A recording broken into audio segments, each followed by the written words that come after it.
Assalamualaikum warahmatullahi wabarakatuh. Bismillahirrahmanirrahim. Alhamdulillahi rabbil alamin. Wassalatu wassalamu ala asyrafil anbiya'i wal mursalin wa ala alihi wa sahbihi ajma'in. InsyaAllah untuk subjek akhlak tahun 6 pada kali ini kita akan belajar tajuk taubat. Yang pertama, pengertian dan dalil taubat. Apa saja yang kita buat, kita mesti ikut perintah Allah. So kalau ia perintah Allah, ia pasti ada dalil. Sama juga dalam isu taubat ni, dia ada dalil dia yang menandakan Allah menyuruh kita buat sesuatu itu. Dari segi bahasa, taubat berarti penyesalan, iaitu seseorang yang telah menyesali dosa dan kesalahan yang pernah dilakukan. Taubat dari segi bahasa, dari segi umum, tak kisah dalam bidang akhlak ke bidang sebagainya, fiqh dan sebagainya, dari segi bahasa secara umumnya maksudnya penyesalan. Tapi dari segi istilah dalam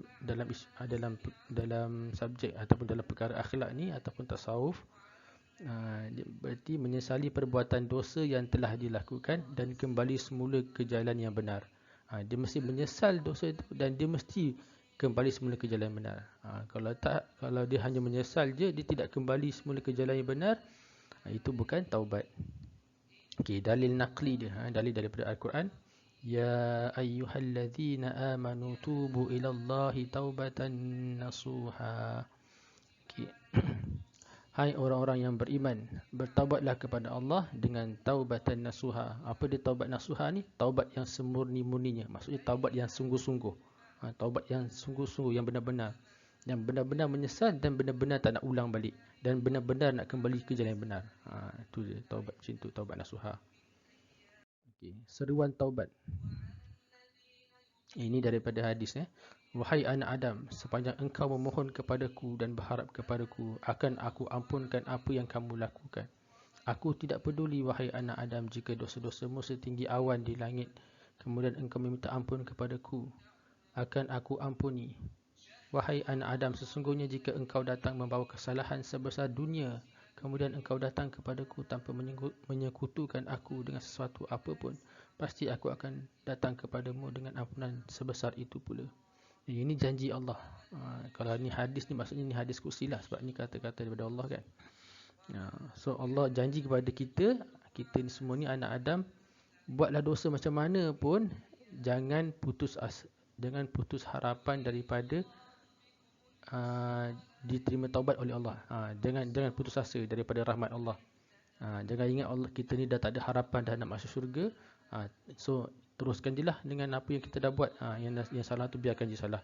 Tapi yang mana yang salah sebelum ni yang kita buat, kita biarkan je salah macam tu. Tak nak taubat pun, jangan macam tu. Allah janji kepada kita, Allah sentiasa sebenarnya menunggu-nunggu taubat daripada kita. Kalau kita buat salah kan, Allah tunggu je bila kita nak taubat ni, sampai kadang-kadang bila setiap kali kita buat salah, Allah suruh malaikat rakib hati tu, dia tahan dulu tau. Jangan tulis dulu salah tu. Tunggu dulu kejap, kok orang tu nak beristighfar ke apa kan. Sampai begitu sekali. Allah sangat sayangkan kita sebenarnya. Rahmat Allah tu sangat besar. Rahmat Allah tu mendahului murka dia. So kalau kita tahu macam tu, kita kenal Tuhan kita Allah macam tu, kenapa kita melengah-lengah taubat kan?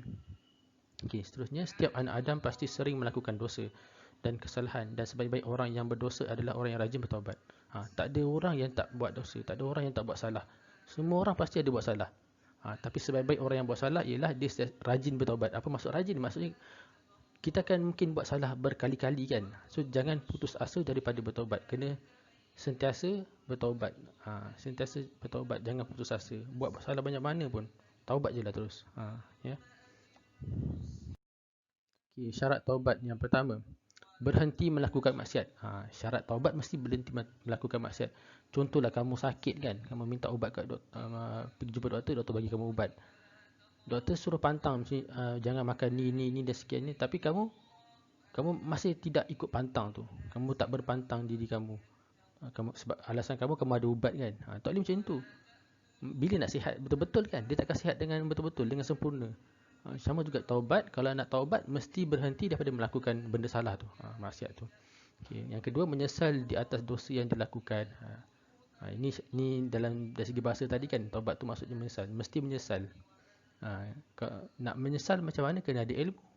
Kena ada pengetahuan. Nak ada pengetahuan tu macam mana?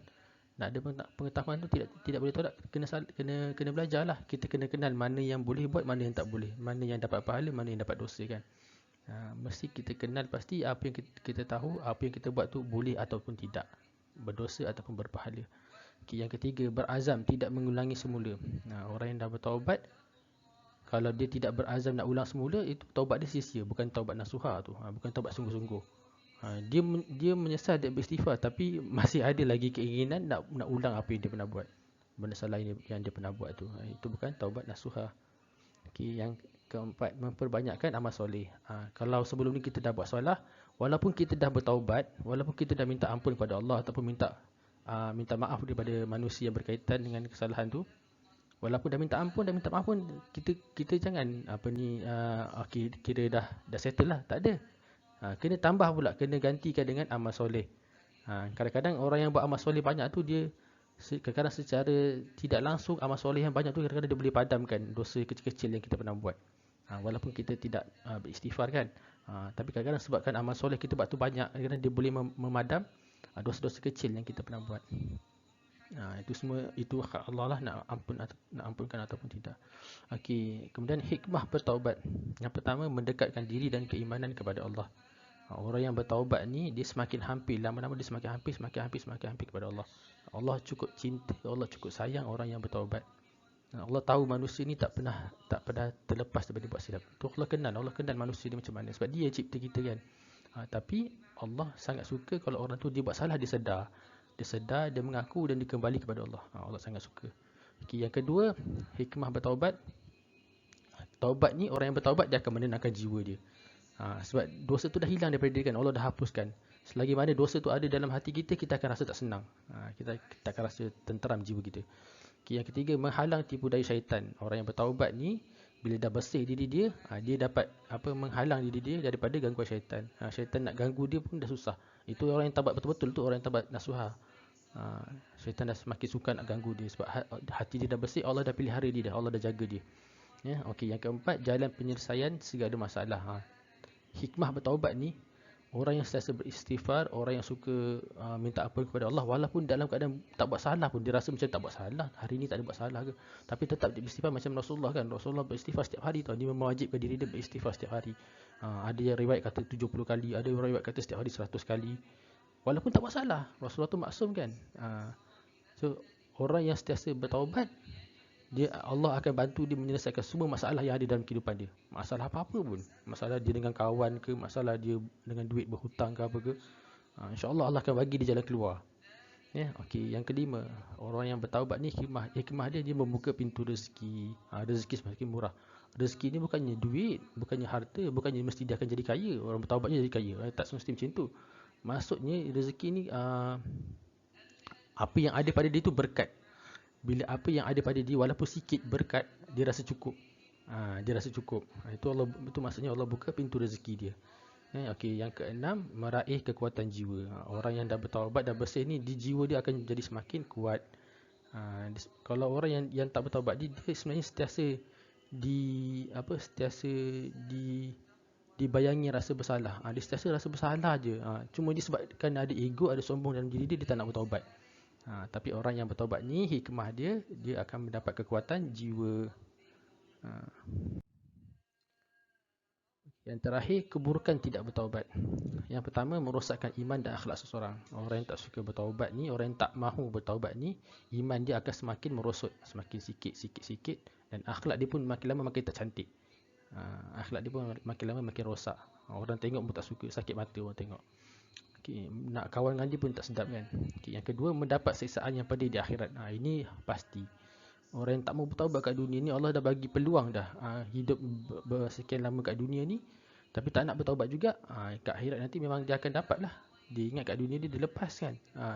Kat dunia dia mungkin lepas. Tapi kat akhirat, kan Allah ada bukti nak menunjukkan dia pernah buat sekian. Nanti kat akhirat nanti Allah akan tunjuk.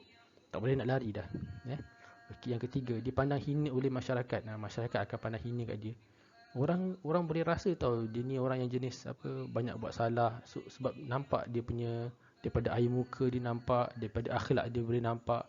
So orang tak akan suka dia. Orang akan hina dia. Terutama kalau masyarakat tu masyarakat yang baik-baik lah. Tapi kalau masyarakat tu masyarakat yang tak elok juga, biasa je bagi dia kan. Kalau masyarakat tu masyarakat yang baik-baik, orang tak selesa dengan dia, tak suka dia, orang pandang hina dia. Okay, yang keempat, terhalang daripada mendapat rahmat dan keredaan Allah. Orang yang tidak mahu bertaubat ni, dia terhalang daripada mendapat rahmat dan keredaan Allah. Allah tak redha kat dia. Allah takkan turunkan rahmat kat dia.